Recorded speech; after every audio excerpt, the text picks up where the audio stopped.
Hello friend, welcome to my YouTube channel. स्वागत है हमारा यूट्यूब चैनल में आपका। एनटीए यूजीसी नेट और जो जून 2020 में इसकी परीक्षा होने वाली थी, आज इसमें हम बात करेंगे टीचिंग एप्टीट्यूड। और टीचिंग एप्टीट्यूड के अंतर्गत इसमें हम देखेंगे शिक्षण का उद्देश्य, और शिक्षण के उद्देश्य के अंतर्गत इसमें टीचिंग एप्टीट्यूड में कौन कौन सी बात शामिल होती हैं। आज हम सारी प्रक्रिया इसमें पढ़ेंगे और इसके अंतर्गत हम देखेंगे कि क्या क्या आते हैं शिक्षण का उद्देश्य, शिक्षण का उद्देश्य का क्या क्या काम है। ये पेपर 1 है, यूनिट 1, वीडियो का पार्ट 2 है। अगर आप लोग वीडियो 1 नहीं देखे हैं, पार्ट 1 नहीं देखे हैं, तो डिस्क्रिप्शन में मैं लिंक दिया हूँ, आप जा कर के आप चेक कर सकते हैं। ठीक है, तो चलिए इसमें हम बात करते हैं शिक्षण का उद्देश्य के बारे में। ठीक है,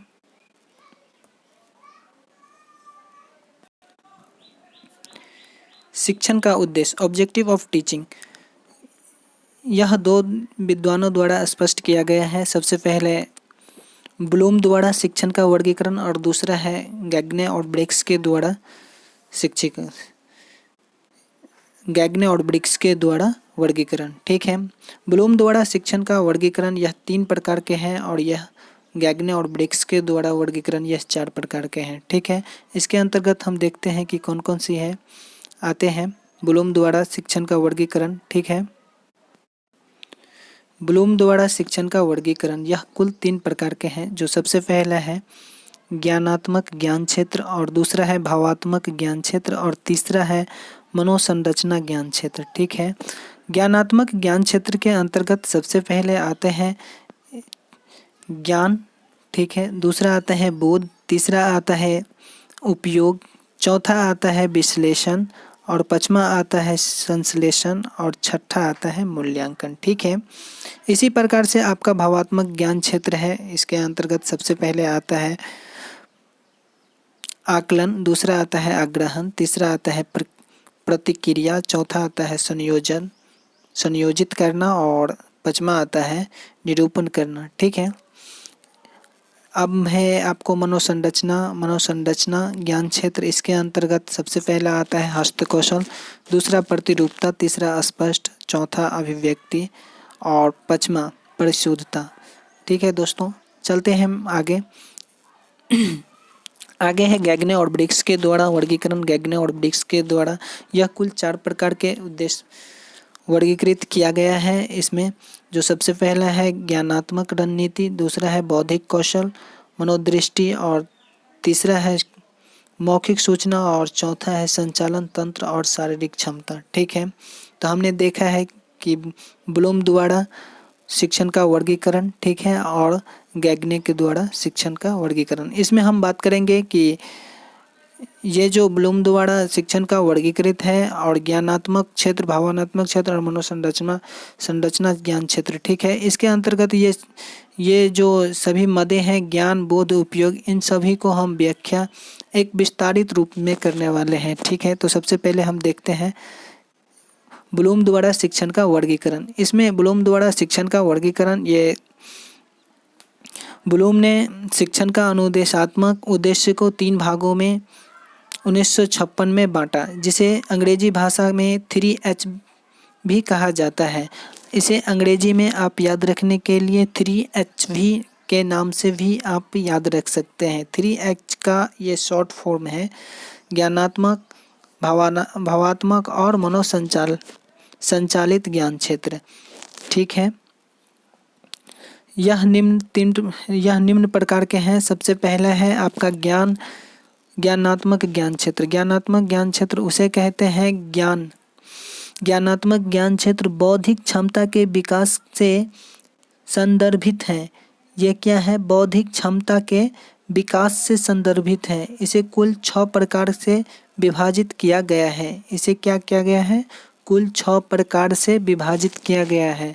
जो सबसे पहला है ज्ञान मतलब नॉलेज। ठीक है, ज्ञान का संबंध वस्तु या उसकी जानकारी को स्मरण रखने से।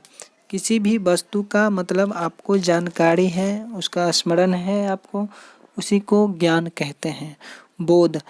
बोध से आशय है यह स्तर, बोध का अर्थ समझने की क्षमता। किसी चीज़ के अर्थ को समझने में आपको उसमें क्षमता है, उसी को बोध कहते हैं। उपयोग। उपयोग से आशय यह है, यह स्तर अमूर्त ज्ञान को मूर्त या व्यवहारिक रूप में लाने के संदर्भ में प्रयुक्त होता है। यानी किसी भी चीज को, अज्ञान को ज्ञान में परिवर्तन करने के लिए उसी को क्या करते हैं, उपयोग कहते हैं। ठीक है। विश्लेषण। विश्लेषण से आशय यह है, किसी भी चीज को खंडित रूप में काटना और मतलब उसको समझना। कहने का मतलब है किसी भी चीज को आपको उसमें विभाजित, डिवाइड करके एक एक प्रकार से आपको समझना, उसी को क्या कहते हैं, विश्लेषण। विश्लेषण द्वारा प्राप्त सूचना घटकों को विभाजित किया जाता है जिससे उसका सही अर्थ निकल सके। ठीक है। आगे है संश्लेषण। यह मुख्यतः घटकों को समावेशित करने का स्तर, इस स्तर को विश्लेषण का विलोम माना जाता है। यह क्या करते हैं, विश्लेषण का, इसमें क्या होता है, विश्लेषण में उसमें आप किसी भी चीज़ को विभाजित करके समझ सकते हैं, परंतु इसमें संश्लेषण में किसी भी चीज़ को बांटकर या विभाजित करके नहीं समझ सकते हैं। आगे है मूल्यांकन। मूल्यांकन का अर्थ उसे कहते हैं, मूल्यांकन यह एक सतत प्रक्रिया के रूप में होती है। मूल्यांकन क्या होता है, यह एक सतत प्रक्रिया के रूप में होता है।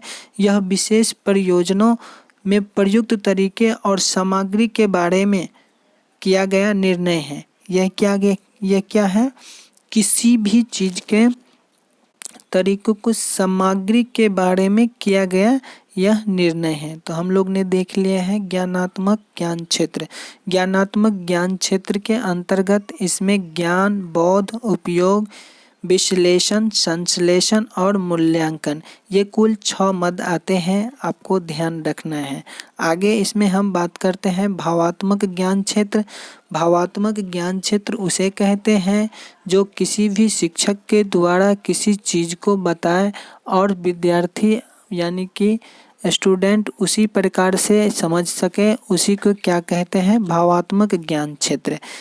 आगे हम एक बार रीडिंग करके देख लेते हैं। इस ज्ञान क्षेत्र में मनोभाव या मनोदृष्टि, प्रेरणा, शिक्षण की सहभागिता, अनुशासन एवं इनके जैसे ही अन्य मूल्यों को समावेशित किया जाता है, उसी को क्या कहते हैं, भावात्मक ज्ञान क्षेत्र कहते हैं।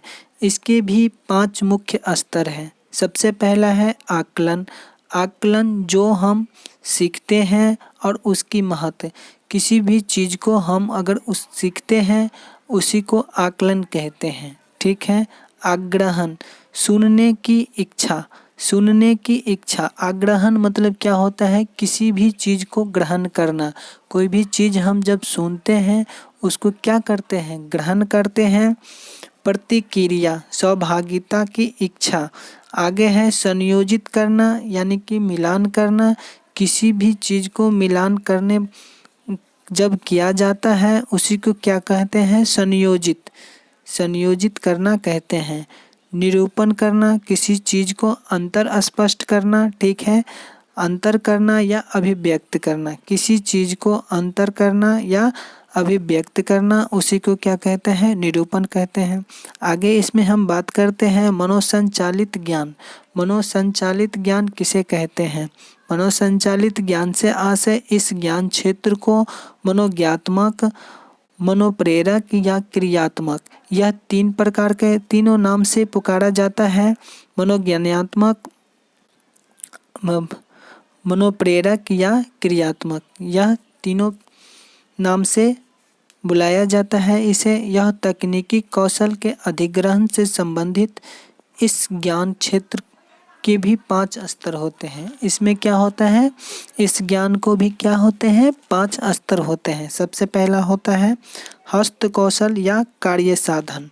हस्त कौशल, कार्य साधन किसे कहते हैं, इस क्षेत्र में शिक्षार्थी मशीनरी, उपकरण इत्यादि का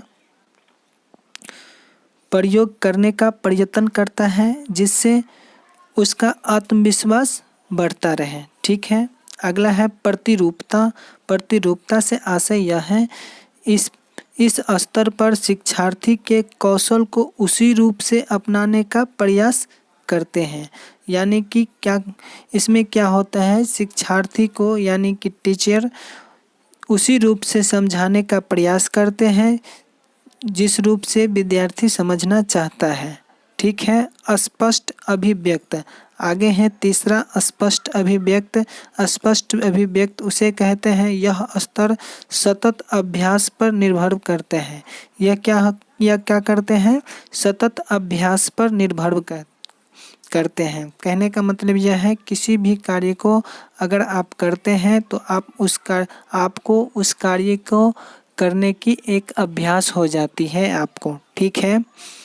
परिशुद्धता से आशय है किसी कार्य को बार बार करते रहने से उसमें सुधार एवं शुद्धता आती है। यानी कि किसी भी कार्य को अगर आप करते हैं तो उसमें आपको कार्य करने में क्या होती है, आपको शुद्धता प्राप्त होती है। अभ्यास आपको बार बार जब करते हैं तो अभ्यास हो जाते हैं। अभ्यास करने जब ये अभ्यास हो जाती है तब आपको क्या होता है, उसमें एक शुद्धता प्रदान होती है।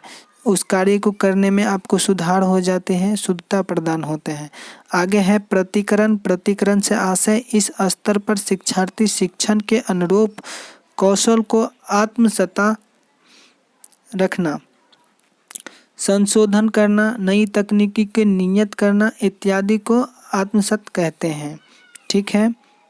आगे है गैग्ने और ब्रिक्स के द्वारा दिया गया वर्गीकरण। गैग्ने और ब्रिक्स के द्वारा दिया गया वर्गीकरण जो इस प्रकार है। सबसे पहला है ज्ञानात्मक रणनीतियाँ। ज्ञानात्मक रणनीतियाँ किसे कहते हैं, इस श्रेणी में किसी व्यक्ति के स्वयं के कौशल, स्मरण शक्ति एवं विचार कौशल को विकसित करने हेतु तकनीकी एवं विधियों को समावेशित किया जाता है। इसमें क्या किया जाता है, किसी विशेष व्यक्ति को स्मरण की शक्ति और उसके विचार को क्या किया जाता है, विकसित करने हेतु विधियों को समावेशित किया जाता है। ठीक है, किसी विशेष व्यक्ति को। ठीक है। आगे है बौद्धिक कौशल। बौद्धिक कौशल किसे कहते हैं, बौद्धिक कौशल किसी समस्या को सुलझाने सीखने की अवधारणा और नियम सीखने में महत्वपूर्ण शुद्ध होता है। आगे है मनोदृष्टि। मनोदृष्टि से आशय यह है किसी भी व्यक्ति की आंतरिक या मानसिक स्थिति को व्यक्त करता है।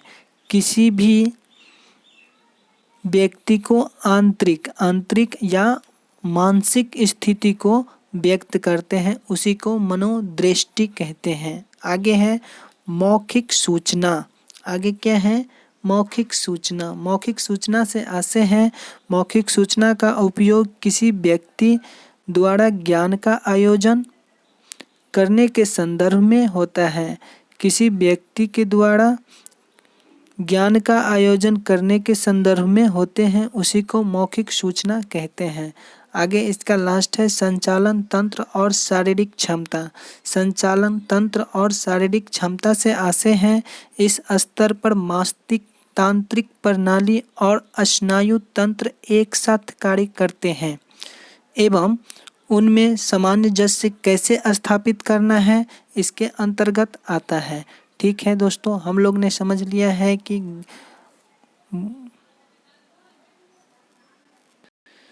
ब्लूम के द्वारा दिया गया सिद्धांत उद्देश्य के बारे में और गैग्न्स के द्वारा दिया गया उद्देश्य के बारे में। आगे हम इसमें बात करेंगे स्तर के बारे में। ठीक है, तब तक हमारे साथ बने रहिए और कमेंट करके बताइए कि आपको वीडियो कैसा लगा। ठीक है, तब तक के लिए धन्यवाद। Thank you for watching my video. हमारे चैनल को सब्सक्राइब कीजिए और लाइक कीजिए। बने रहिए हमारे साथ। Thank you for watching my video. Bye bye.